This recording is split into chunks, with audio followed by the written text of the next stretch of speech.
Interwest is an independent retail insurance brokerage offering a full range of business and personal insurance products and services. We proudly partner with WCF Insurance and collaboratively serving our mutual clients. We also passionately support public television and its educational programming.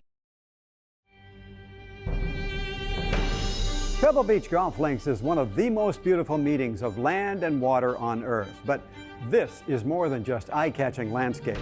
For a golfer, the mere mention of the name is intoxicating.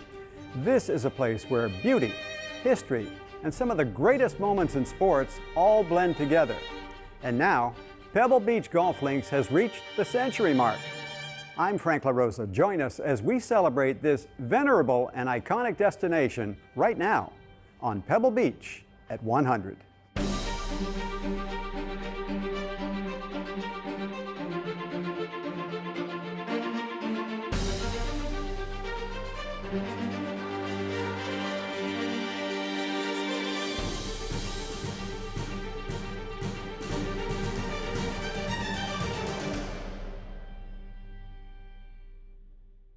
Welcome to the Pebble Beach Visitor Center, where more than 2 million people come from all over the globe every year to experience one of golf's most famous, even sacred places.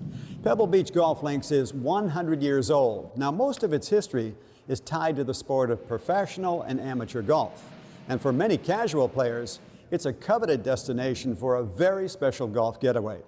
But what you may not know is that Pebble Beach actually has deep roots in California's history.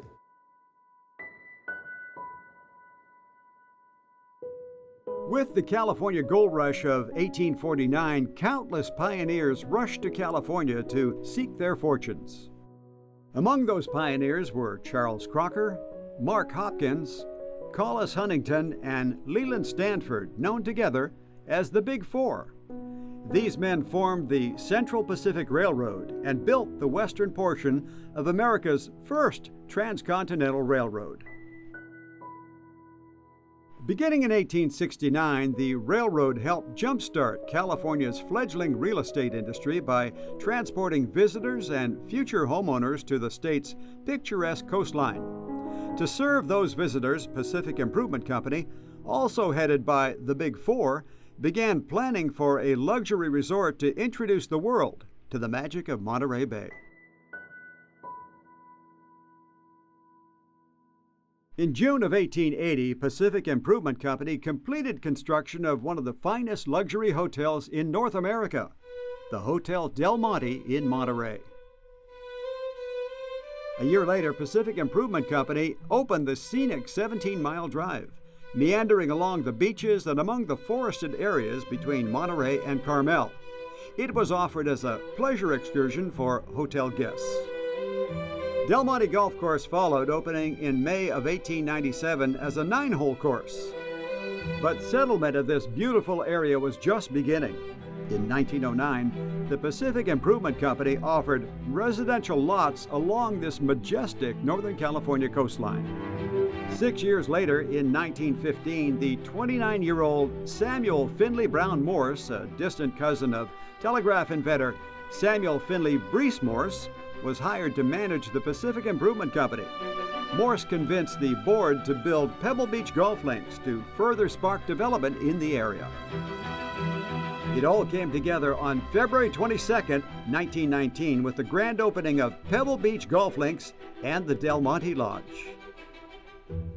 I mean, it all started with Samuel Morse. So just his vision and his ability to convince the ownership group at that point in time, because he was brought on to run it, to go in a whole different direction, not build those home sites, instead build a golf course and preserve a lot of land, that has to be highlight number one.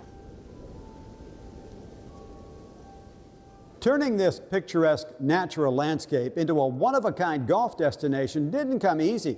It required vision and the relentless efforts of a wide array of golfers and others who truly appreciated this unique spot.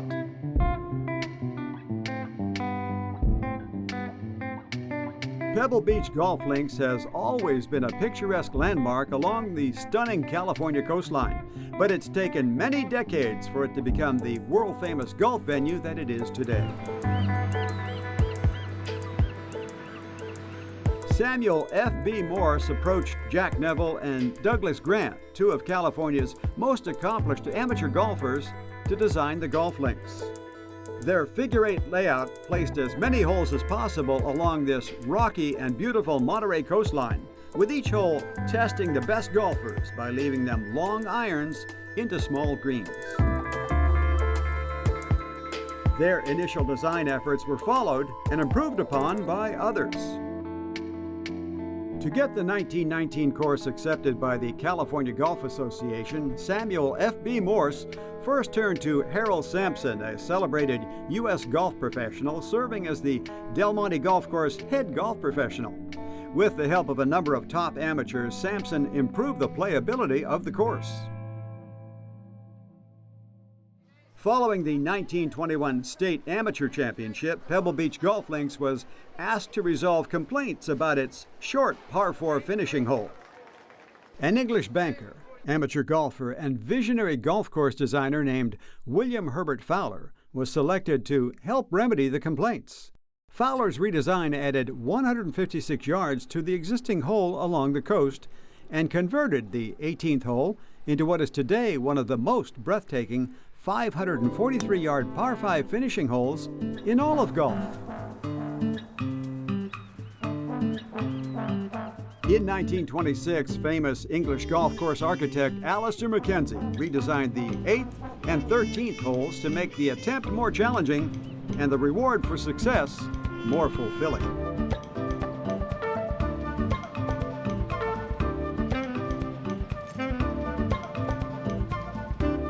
In preparations for its first major, the 1929 U.S. Amateur Championship, Pebble Beach Golf Links formed a team to reshape and rebunker each green.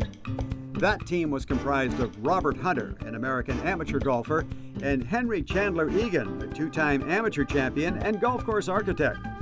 The duo transformed the course by creating a dogleg first hole, lengthening the 2nd and 14th par 5 holes, relocating the 9th hole green and 10th hole tee, and extending the 16th hole by another 100 yards. Contemporary golf history titans have also left their indelible marks on this course. One of golf's greatest champions, Jack Nicklaus, created the new 5th hole in 1998. For that to happen, a prime oceanfront lot had to be reacquired and transformed into today's critically acclaimed par 3, which favors a Nicklaus-style high fade. In 2010, Arnold Palmer lent his expertise to make notable improvements, ushering in the new era of golf at Pebble Beach Golf Links. Under Palmer's direction, 4 greens and 16 bunkers were rebuilt. 11 tees were enhanced, 6 holes had trees added, and the total length of the course was extended to 7,040 yards. What is it about Pebble that makes it your favorite course?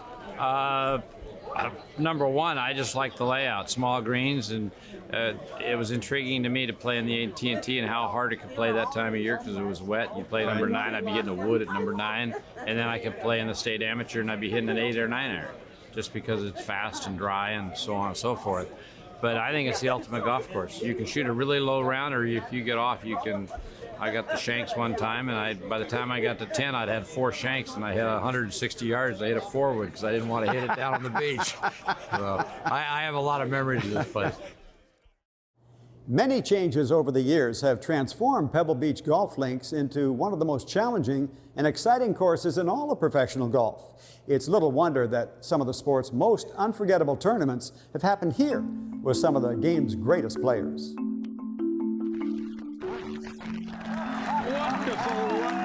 This boy is a magician. The fact that we have held 13 championships here, starting with the U.S. Amateur in 1929. Of course, we just held our 6th U.S. Open here a couple of months ago. That was something Samuel Morse always wanted to do. The 1929 U.S. Amateur Championship was the first major hosted at Pebble Beach Golf Links. It also marked the first time the USGA had conducted a major championship west of the Mississippi. 1940 was the first year the U.S. Women's Amateur was hosted at Pebble Beach Golf Links. The winner of that championship Betty Jamieson went on to become one of the founding members of the LPGA Tour. During the 1947 U.S. Amateur, when asked about Pebble Beach golf links, USGA President Charles W. Littlefield said, "If I was going to be president of the USGA any longer, I'd hold them all here. This is the grandest place to hold a golf tournament I've ever seen." 1947 was also the year Pebble Beach golf links began hosting the Bing Crosby National Pro-Am, famously referred to as the Clam Bake. The annual charity event was brimming with sports and Hollywood celebrities partaking in golf, cocktails, and, well, a party.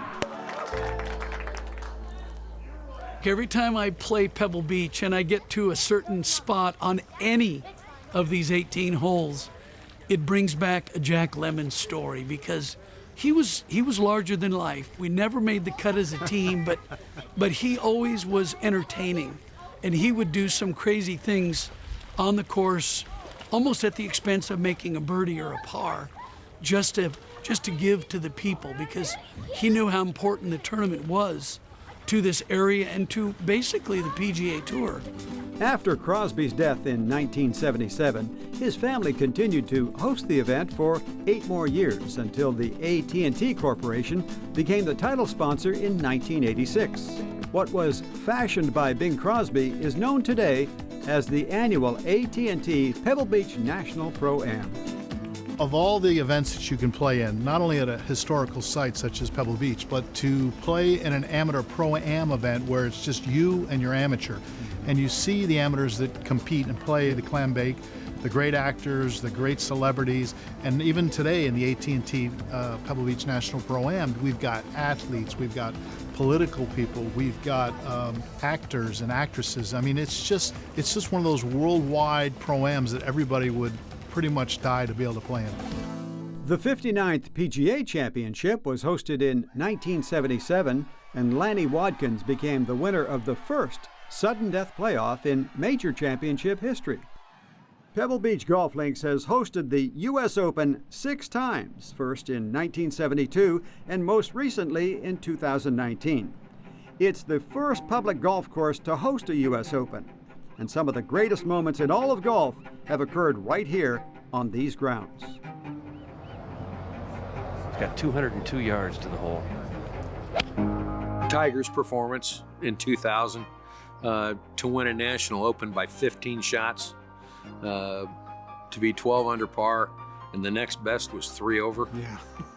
Pretty amazing, and probably the call that I am most remembered with was on Friday. He hit the ball in the right rough at the 6th hole, the par 5, and the second shot then requires you hit it up over a cliff and with a steep face. So most guys in the U.S. Open rough that had driven it over in the right rough had pitched out sideways and then had to play their third up over this giant mountain. And Tiger all of a sudden pulls out a club and aims toward the green. I think he could probably get a 7 or 8 iron on it. He may get it all the way up there. And he hits it about 240 up over this hill and runs it up on the edge of the green. And I said, It's just not a fair fight. No, it really isn't, Roger.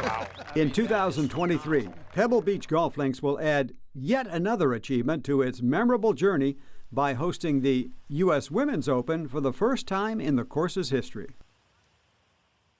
Now, you may think that Pebble Beach is an exclusive experience just for the wealthy, and true, it can be a pricey destination, but it's also deeply committed to supporting charities and giving back to the community, essential core values to the culture at Pebble Beach Company.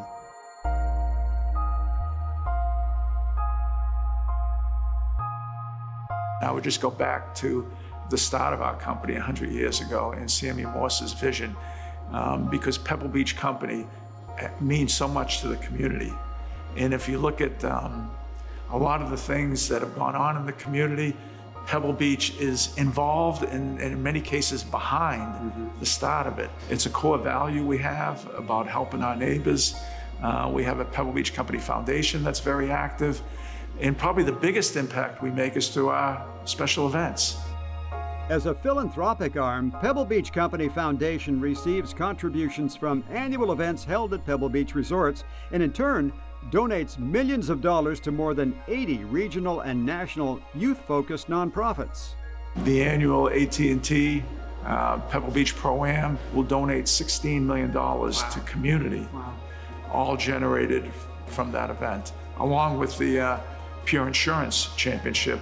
And then our annual car show, the Concours, which is the #1 car show in the world, and generates in excess of $2 million to charity. And we're heavily involved with organizations like the Boys and Girls Club here in the community, and a lot of personal involvement that many of our employees contribute in terms of supporting organizations. So charity and charitable endeavors is a huge part of our company and what we're all about. Steve John is the CEO of the Monterey Peninsula Foundation, and that encompasses a lot of things. Tell me, Steve, how it relates to the tournaments and ultimately to Pebble Beach. Yeah, so we're the Monterey Peninsula Foundation is a host organization for both the AT&T Pebble Beach Pro-Am and the Pure Insurance Championship, which impacts the first tee specifically. And all net proceeds from both tournaments go back to our communities that we serve: Santa Cruz, San Benito, Monterey County. Last year alone was $15.6 million. Wow. Those charitable donations make a huge difference in enhancing quality of life in Monterey County and its surrounding areas. But Pebble Beach Company's charitable giving doesn't end there. Their support of important youth development programs such as the First Tee helps build character, confidence, and life skills in a whole new generation of golfers who grow with their own unforgettable memories. It's amazing. I mean, this course it's unbelievable. Everybody talks about it. I've been asking questions. What's your dream course to play? I say that. This is it? Yeah. I'm playing in the Pure Insurance Open with the First Tee and the Champions Tour. It's gonna be a great opportunity. We get to play Pebble Beach and Poppy Hills. I'm playing with Retief Goosen. He's an amazing player. I can't wait to learn from him and on and off the golf course. It's gonna be an amazing opportunity. I'm just so excited. This is a once in a lifetime opportunity, so I'm just gonna make the best of it, I think, and meet a bunch of people, hopefully make some connections that last for a long time. Dylan, you just came off the 18th. That had to be an incredible thrill for you. Oh, it was amazing. It was just a great time out there. First time playing here? Yeah. What were you thinking when you stood on the first tee? Well, I've been here so many times, but I've never really gotten to play it. So I was just going through all the times that I've been here and watched people tee off, but never really gotten to play. And it's amazing to finally be out here and being able to hit on the course. You just walked off 18. How's a guy from Sacramento feel about playing Pebble Beach for the first time? Yeah, it's pretty cool. All the views out there I'm not really used to it from Sacramento, but yeah, it was a lot of fun, especially playing those holes on the front nine that were all on the ocean. That was probably my favorite part of the course. Yeah, they do have a better ocean than we have in Sacramento. Yeah, that's true. There's no question, if this tournament were not at Pebble Beach as the home golf course, we wouldn't nearly have the impact. We're so thankful that Pebble Beach has embraced what we do and has partnered with us in giving away a very large amount. It's quite impressive, but it's a great collaboration of efforts. Pebble Beach Golf Links is in good hands. Some of the owners are famous, others less known, but they all remain committed to making this destination the best it can be.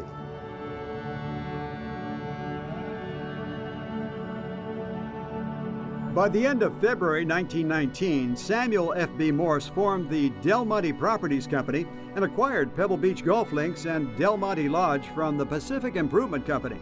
That $1.4 million acquisition included 18,000 acres of land on the Monterey Peninsula, all of the Pacific Grove and Pebble Beach areas, Del Monte forest lands traversed by the 17-mile drive, Del Monte Rancho, Hotel Del Monte, Pebble Beach Lodge, and the capital stock of the Monterey County Waterworks, which at the time supplied water to the towns of Monterey, Pacific Grove, and Carmel. For the next 50 years, Samuel F.B. Morse continued his mission to ensure that easements would preserve hundreds of acres of forest and coastline along the 17-mile drive for generations to come. His era ended when Morse died in May of 1969.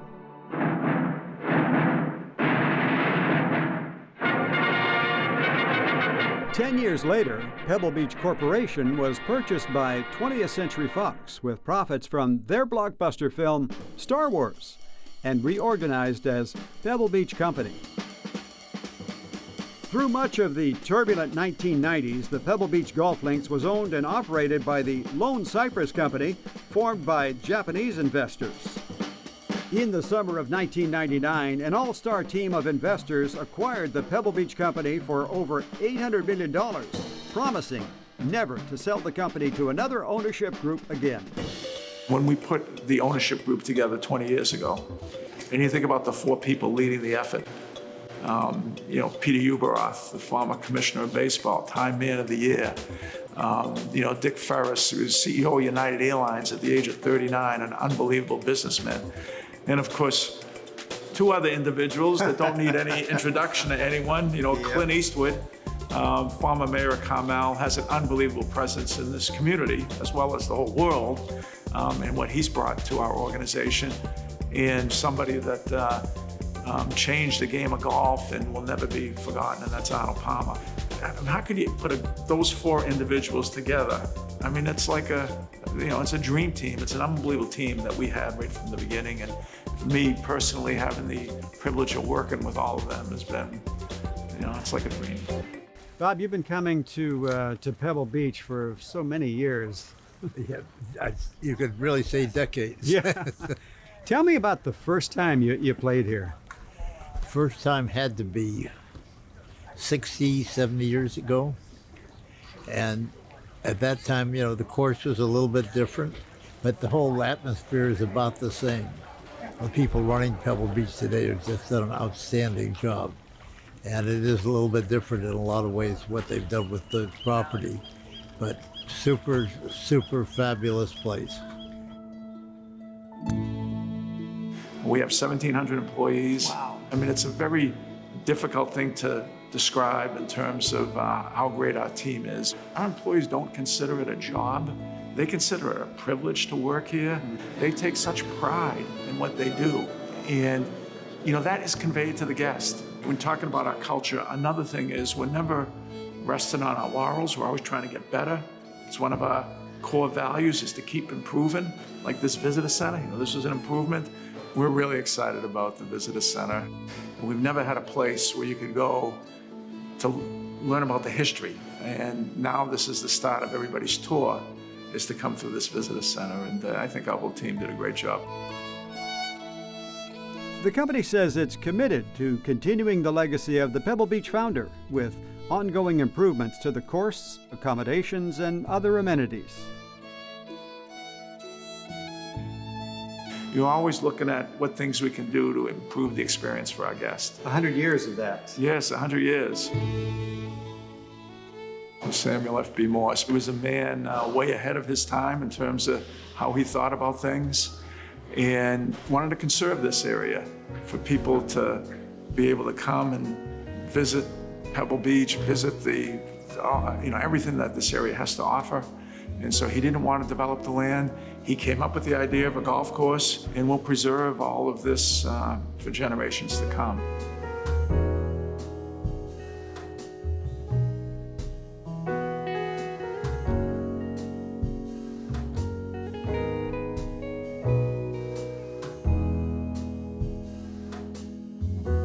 When you think about what his vision was 100 years ago, I think he'd be pretty proud of what it looks like today too, because we've continued on and moved forward with what he started.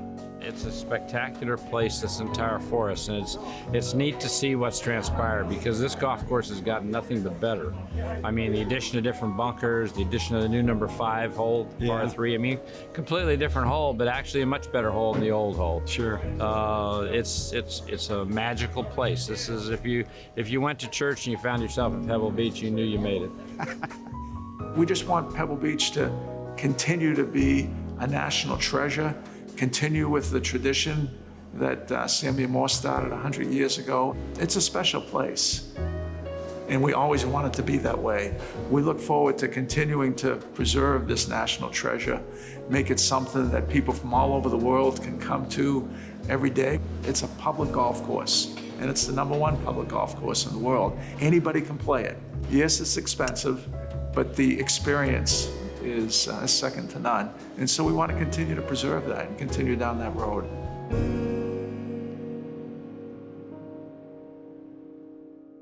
For many, visiting Pebble Beach golf links is a lifelong dream. It's a bucket list destination for golfers and a treasured Northern California jewel. Now, if you've had a chance to tee it up here, you're fortunate. If you've had a chance to explore the course and surrounding Monterey Peninsula, that's pretty special too. If not, I hope you get the chance soon to experience this special place as it enters its 2nd century. I'm Frank LaRosa. Thanks very much for watching, and I'll see you on the first tee. Look right in the lens and describe this beautiful place. Extraordinary. Roller coaster ride. Amazing. Magnificent. Experiential. Stunning. Breathtakingly gorgeous. Life-changing. Magical. Unforgettable. Iconic. I would say special. Mystical. One of a kind. Pebble Beach is the most serene place I've ever been. Impeccable. Breathtaking. Paradise. Why would you go anywhere else? Interwest is an independent retail insurance brokerage offering a full range of business and personal insurance products and services. We proudly partner with WCF Insurance and collaboratively serving our mutual clients. We also passionately support public television and its educational programming.